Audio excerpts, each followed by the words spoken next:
Welcome to my October reading wrap-up. I'm going to tell you about all 14 books I read in October. I read 14 books this month. It's so good. Can you believe that?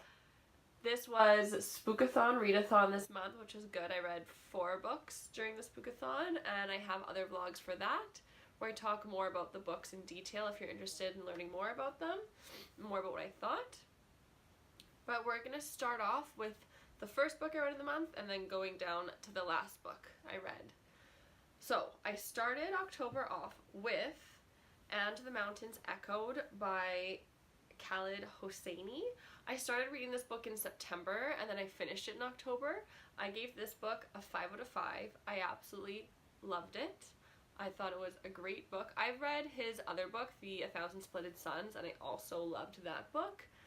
I would recommend this book to anyone who likes adult fiction, contemporary. It was fantastic. It's about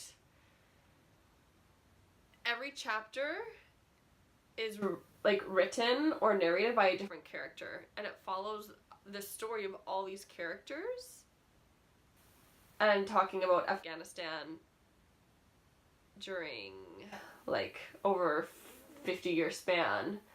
And it's just, I've never read anything like it. It's just incredible. The second book I read this month was Neverworld Wake by Marisha Pessl. This is her second novel, I believe. This is a young adult thriller mystery. I picked up this book because I absolutely loved her first book. This one I only gave a 3 out of 5. I didn't enjoy it as much as the first, and it was a lot shorter than her first book. I'm sorry, I can't remember the name of the first book right now. I'll write it up here somewhere.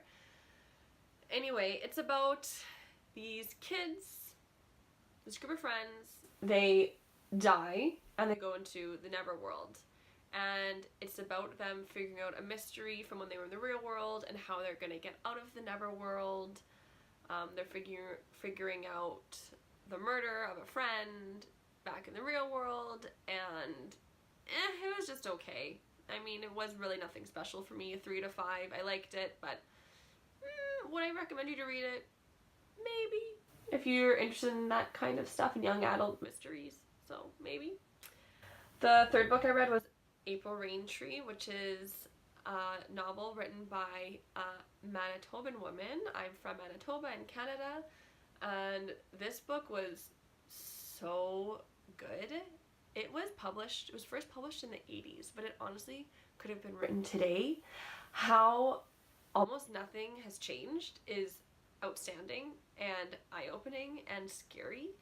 The author is Beatrice Motionnier.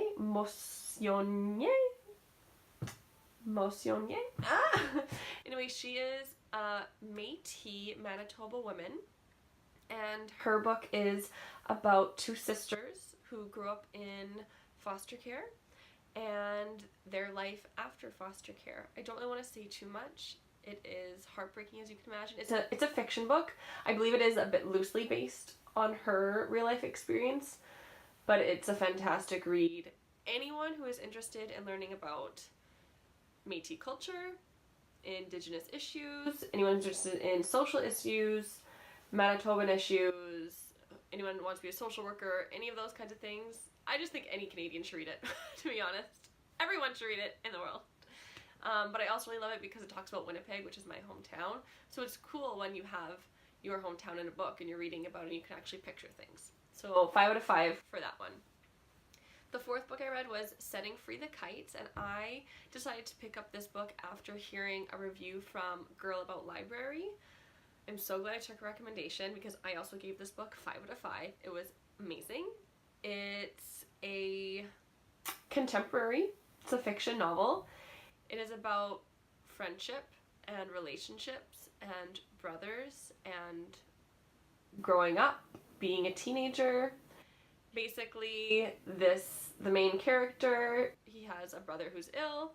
He becomes best friends with the new kid in town, and honestly, when I think back on what the book tried to explain it, nothing happens, but the book is just so good. it is just amazing. I really can't speak more highly about it. It's great. The fifth book I read in October was Brain on Fire by Susanna Cahalan. Sorry if I'm not pronouncing it right. They actually made a movie about this memoir on Netflix. I haven't watched it. I'm not going to watch it because I don't understand how they can make a movie about this, because it's her memoir. Like, it's all in her head, talking about her experiences, her thoughts, her feelings, and to put that on film is really difficult. So I'm not interested in seeing it. I gave this book a 4 out of 5. Really interesting. This book makes me even more skeptical of psychiatry and psychiatrists than I was before. There's still so much we don't know about the human body, about the brain, about chemicals to administer to help mental health. There's so much we don't know, and we have a long way to go, and it's very interesting, her story. So basically what happens to this Susanna woman, she's in her 20s, and she has a psychotic break, and she's administered to a hospital, not a mental health hospital, just like a regular hospital in New York. And luckily they figure some stuff out, and we read about her journey and her healing. But it's fascinating what she goes through and what can happen to our minds.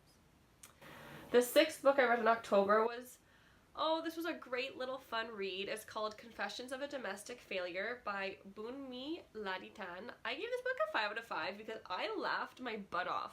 I laughed almost the entire way through. This is just a really fun, adult fiction about moms and motherhood and the challenges of being a mom, and just kind of like all of this woman's mishaps while being a mom. And I just think that this author is hilarious.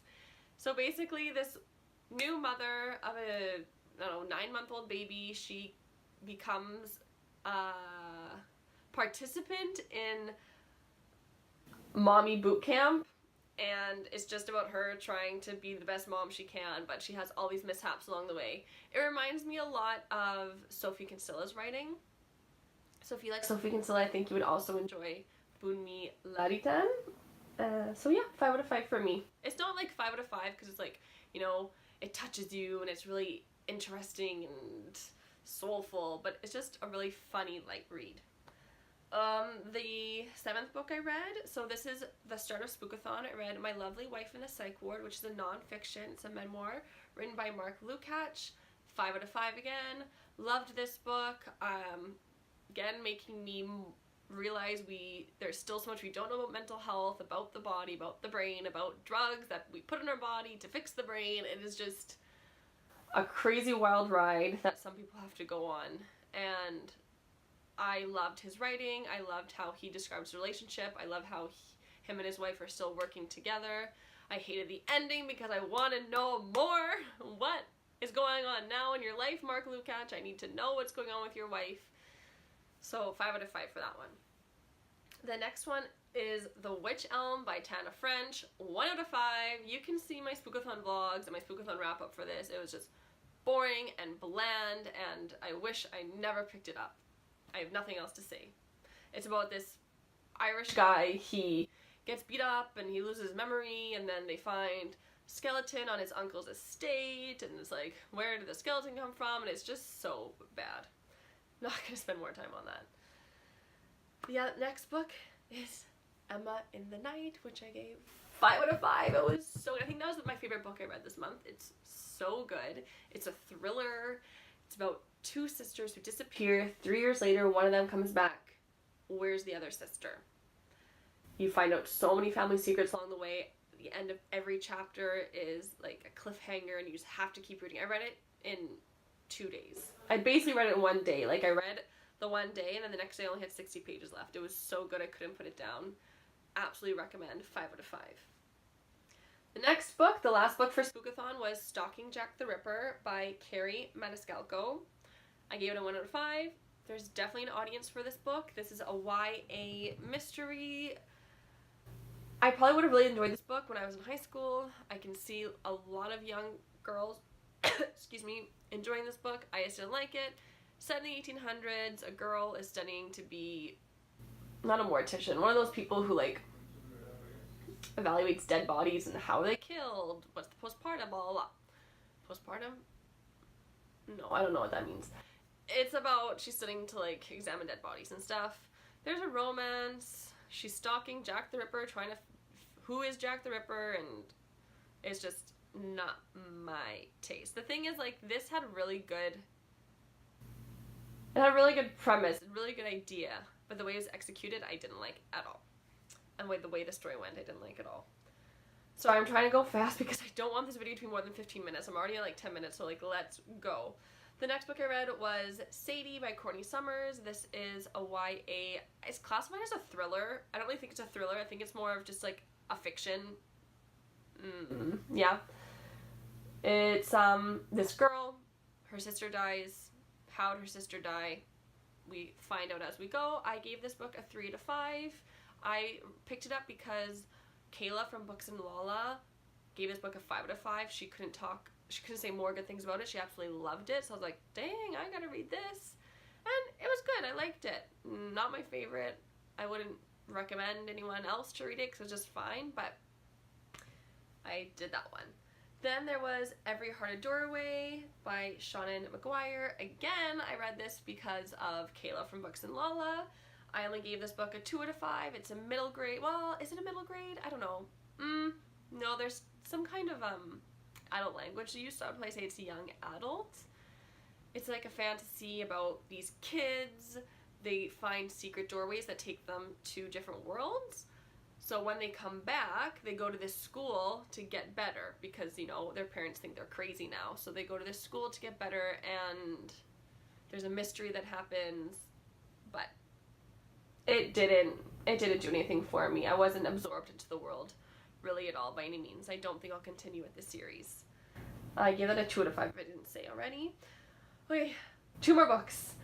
So the 13th book I read this month was If We Were Villains by M.L. Rio. Pardon me. I gave this book a 3 out of 5. This book is heavily influenced by Shakespeare, like even like the passages that are in the book and the way the book is written and how it's divided into acts, which I thought was really, really cool. Again, we have another mystery thriller. There are 7 friends. They're at this Shakespearean theater school in the USA. One of the friends dies. How did he die? We're figuring it out, and it just didn't blow me away. I didn't really get absorbed into the story. I feel like I'm saying a lot. Like, I've had that experience a lot this month. But overall, it was a pretty good reading month. But anyway, so If We Were Villains. Again, Books and Lala, she freaking loved it. So, I don't know. And then the last book I read this month was Body Positive Power, How to Stop Dieting, Make Peace with Your Body, and Live by Megan Jane Crabb. I gave this book a 2 out of 5. I appreciate what Megan's trying to do. I appreciate most of the messages she's sending out there. I was already going into this book with the mindset of already having like body positivity. I was so lucky to attend a workshop a few years ago at the Women's Health Center here. Sorry, I can't remember the name. The Women's Clinic here in Winnipeg.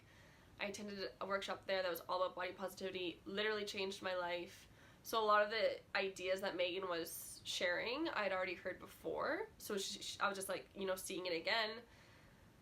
I did not like how Megan doesn't discuss how your childhood, psychology, parents, entourage, how all those can also influence the way you think about your body and have body image issues. Like, she really stressed the fact that it's all on society, it's all on social media, it's their fault, and we're conditioned by them, by society and social media.